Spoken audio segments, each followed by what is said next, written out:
اعوذ باللہ من الشیطان الرجیم بسم اللہ الرحمن الرحیم الہکم الہ واحد، دیکھو تمہارا معبود ایک ہی ہے، وہ ایک الہ ہے۔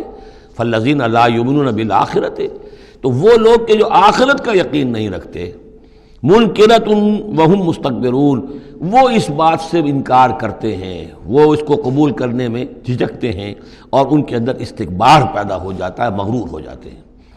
یہ بات ذرا اچھی طرح سمجھ لیجئے کہ یہ آخرت سے جو لوگ منکر ہیں اس کا کیا یہ چین کیا ہے، قرآن کا آرگومنٹ اصل میں کیا ہے، لائن آف آرگومنٹ۔ قرآن کا آرگومنٹ یہ ہے کہ جس شخص کی فطرت ابھی سلیم ہے، اس کے اندر ایک اخلاقی حس ہوتی ہے، وہ جانتا ہے کہ یہ اچھائی ہے، یہ برائی ہے۔ اگر اچھائی اور برائی کی تمیز انسان کے اندر موجود ہے تو اس سے لازماً نتیجہ نکلے گا آخرت کا تصور۔ اچھائی کا اچھا بدلہ ملنا چاہیے، برائی کا برا ملنا چاہیے۔ گندم از گندم برویت جو سے جو، جو کہ اس دنیا میں ہمیں نظر نہیں آتی، یہاں برعکس ہو رہا ہے اکثر و بیشتر۔ بہت ہم نے زور مارا، کسی قاتل کو سزا دینا چاہتے ہیں، اسے پھانسی پر چڑھا دیا۔ فرض کیجئے کہ قاتل جو ہے وہ تو بوڑھا تھا اور قتل کیا اس نے جوان آدمی کو، وہ جوان آدمی کی بیوی جوان بیوہ ہوئی ہے، اس کے چھوٹے چھوٹے بچے جو ہیں یتیم ہو گئے ہیں۔ یہ جو تھا 70 برس کا، یہ تو کھا پی چکا، سب کچھ زندگی گزار چکا۔ کیا اس کی زندگی اس زندگی کا بدل ہو سکتی ہے؟ زیادہ زیادہ آپ یہ کر سکتے ہیں کہ اس کو آپ پھانسی دے دیں، لیکن یہ اس کے جرم کا بدلہ نہیں ہے، اس کا ہم وزن تو بدلہ نہیں ملا۔ اس کو کیا نقصان ہوا؟ بوڑھا تھا، ویسے بھی جلدی مرنے والا تھا، اور یہ جوان آدمی تھا، اس کے بچے جو ہیں یتیم ہوئے، کہاں کہاں اس کے اثرات پہنچیں گے۔ پھر یہ کہ ایسے شخص کا بھی پھانسی چڑھنا بھی تو کوئی آسان کام نہیں ہے، جرم ثابت ہو، گواہی ملے، وکلاء بھی ہار جائیں، رشوتیں بھی نہ چلتی ہوں، تب کہیں جا کر پھانسی ہوگی اس کو۔ لیکن پھانسی بھی ہوگی تو کیا اس کے جرم کے ہم وزن سزا مل سکتی ہے؟ ناممکن۔ تو کوئی اور عالم ہونا چاہیے اور اس عالم میں بھرپور بدلہ ملے۔ یہ ہے اب جس کے اندر یہ احساس ہوگا، پھر وہ کچھ نہ کچھ سوچے گا، غور کرے گا، کوئی بات اس سے کوئی شخص کہتا ہے تو اس کو توجہ سے سنے گا۔ جس کے دل میں یہ نہیں ہے، استغنا ہے، کسی خیر اور شر کے تصور سے وہ بالکل اپنے آپ کو آزاد کر چکا، آخرت کا کوئی خوف نہیں۔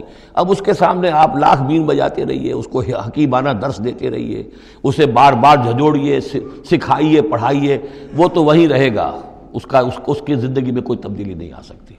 وہ بات ہے جو کہی گئی ہے فالذین لا یؤمنون بالآخرۃ، جو لوگ آخرت پر ایمان نہیں رکھتے، منکرۃ، ان کے قلوبہم منکرۃ، ان کے دل جو ہے وہ منکر ہو جاتے ہیں، وہ دل جو ہے ان کے اندر قبول حق کی صلاحیت نہیں رہتی، وہم مستکبرون، اور ان میں تکبر اور گھمنڈ پیدا ہو جاتا ہے۔ لا جرم ان اللہ یعلم ما یسرون وما یعلنون، اس میں ہرگز کسی شک و شبہ کی گنجائش نہیں کہ اللہ خوب جانتا ہے جو کچھ کہ وہ ظاہر کرتے ہیں اور جو کچھ کہ وہ چھپاتے ہیں۔ انہ لا یحب المستکبرین، یقیناً وہ تکبر کرنے والوں کو پسند نہیں کرتا۔ وَإِذَا قِيلَ لَهُمْ مَاذَا أَنزَلَ رَبُّكُمْ، جب ان سے پوچھا جاتا ہے کہ یہ آپ کے رب نے کیا نازل کیا، یہ محمد کہہ رہے ہیں مجھ پر کلام نازل ہوا ہے، آپ کی رائے کیا ہے اس کے بارے میں، آپ نے کچھ سنا ہے ان سے قرآن؟ قالوا اساطیر الاولین، انہوں نے کہا ایسے ہی پچھلے قصے ہیں، کہانیاں ہیں، اگلے زمانے کی باتیں ہیں، سنی سنائی کہیں سے کہ سیکھ سکھا کر وہ ہم پر خامخواہ دھونس جما رہے ہیں۔ لِيَحْمِلُوا أَوْزَارَهُمْ كَامِلَةً يَوْمَ الْقِيَامَةِ، تاکہ یہ اٹھائیں اپنے بوجھ، گناہوں کے بوجھ پورے کے پورے قیامت کے دن۔ یعنی یہ جو ان کا دل جو ہے اس طریقے سے اس حق کی طرف مائل نہیں ہو رہا ہے، اس کا نتیجہ کیا نکلے گا کہ اپنے سارے گناہوں اور سرکشی کا پورا پورا بوجھ قیامت کے دن اٹھائیں، اور نہ صرف اپنے بوجھ اٹھائیں، وَمِنْ أَوْزَارِ الَّذِينَ يُضِلُّونَهُمْ بِغَيْرِ عِلْمٍ، اور ان لوگوں کے بوجھ بھی اٹھائیں جنہیں یہ گمراہ کر رہے ہیں۔ لوگ تو آتے ہیں ان کے پاس، یہ دانشور ہیں، ان سے پوچھیں جناب آپ نے کچھ سنا، محمد نے آج فلاں کلام پیش کیا ہے، آپ کی کیا رائے ہے؟ یہ ہمارے لیڈر ہیں، یہ انلائٹنڈ لوگ ہیں، اور یہ لوگ جو ہیں یہ دانشور ہیں، ان سے پوچھا جائے جا کر۔ اب وہ کہیں نہیں جی کوئی نہیں، ایسی باتیں ہیں، کچھ سنی سنائی من گھڑت سی باتیں ہیں، پرانے قصے کہانیاں، کچھ نہیں، خاص بات نہیں۔ عام آدمی شاید ان کے اوپر اعتماد کرتے ہوئے پھر انہیں کی بات کو مان لے گا، تو گویا کہ اس کی گمراہی کا بھی ذریعہ یہ بن گئے، تو اپنی گمراہی کا بوجھ تو اٹھائیں گے ہی، وَمِنْ أَوْزَارِ الَّذِينَ يُضِلُّونَهُمْ بِغَيْرِ، جنہیں گمراہ کر رہے ہیں ان کے بوجھ بھی اٹھائیں گے۔ أَلَا سَاءَ مَا يَزِرُونَ، آگاہ ہو جاؤ بہت ہی برا بوجھ ہوگا جو وہ اٹھائے ہوئے ہوں گے۔ قَدْ مَكَرَ الَّذِينَ مِنْ قَبْلِهِمْ، ان سے پہلے بھی جو لوگ تھے انہوں نے اسی طرح کی چالیں چلی تھیں، اسی طریقے سے ہمارے نبیوں کی مخالفت کی، ان کی دعوت کو ناکام کرنے کی کوشش کی۔ فَأَتَى اللَّهُ بُنْيَانَهُم مِّنَ الْقَوَاعِدِ، تو اللہ تعالی حملہ آور ہوا ان کے قلعوں پر، ان کی گھروں پر، ان کی جڑوں سے، یعنی اللہ کا حکم جو آیا تو وہ ان کی جڑوں پر بنیادوں کے اوپر آ کر اور بنیادوں سے اسے اٹھا کر ان کے گھروں کو اور ان کی قلعوں کو تلپٹ کر دیا. فخر علیہم السقف، پھر اس کی چھت ان کے اوپر آ گری.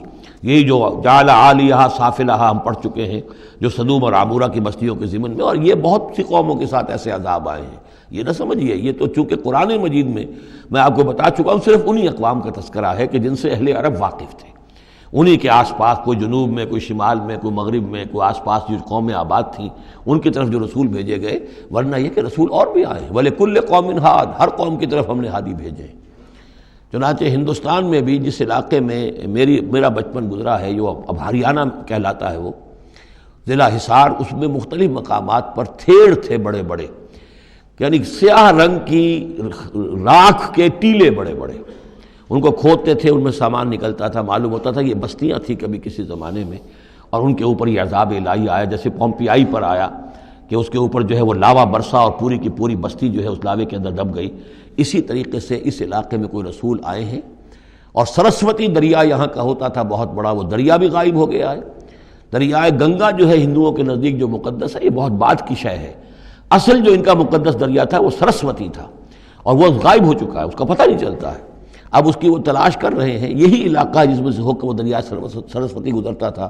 اور معلوم ہوتا ہے چونکہ یہ مکاشفہ بھی ہے کہ یہ جہاں حضرت شیخ احمد سرہندی رحمۃ اللہ علیہ جہاں پر مدفون ہیں، یہ وہی علاقہ ہے مشرقی پنجاب کا. تو یہاں آس پاس کچھ مکاشفات، کچھ لوگوں کو 30 انبیاء دفن ہیں اس علاقے کے اندر. اور معلوم ہوتا ہے کہ رسول وہاں بھیجے گئے تھے، اس قوم کے اوپر پھر عذاب آیا ہے، وہ تلپٹ ہوئی ہیں وہ بستیاں، اور اب ان کے وہ تھیڑ کھڑے رہ گئے ہیں.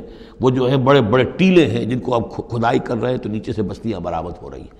تو یہ ہوتا رہا ہے. فَأَتَى اللَّهُ بُنْيَانَهُم مِّنَ الْقَوَاعِدِ، تو اللہ تعالیٰ کا حکم آیا تو ان کی جو عمارتیں تھیں ان کی بنیادوں کے اوپر اس نے حملہ کیا. فَخَرَّ عَلَيْهِمُ السَّقْفُ، اب ظاہر بات ہے نیچے سے بنیاد ہلا دی جائے گی تو چھت جو ہے سر کے اوپر آئے گی کہ نہیں. من فوقہم وآتاہم العذاب من حیث لا یشعرون، اور ان پر عذاب آ دھمکا اس راستے سے جس کا انہیں گمان تک نہیں تھا.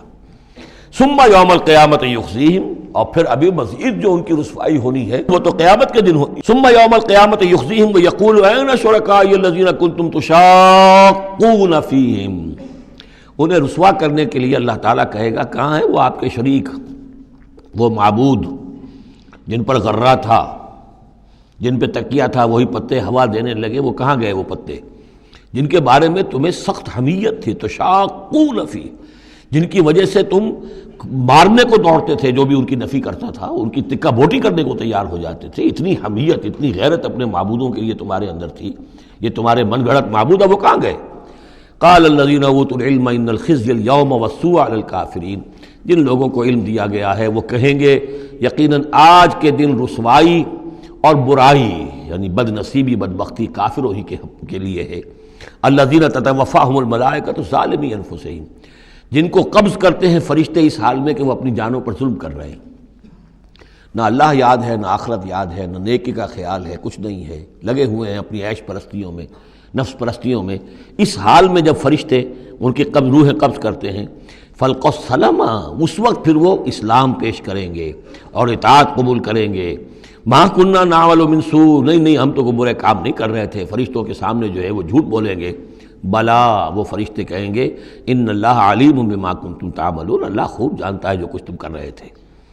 فادخلوا ابواب جہنم خالدین فیہا، تو داخل ہو جاؤ اب جہنم کے دروازوں میں ہمیشہ ہمیش رہنے کے لیے. فلبئس مثوى المتکبرین، اور یقیناً متکبرین کے لیے یہ بہت ہی برا ٹھکانہ ہے. صدق اللہ العظیم.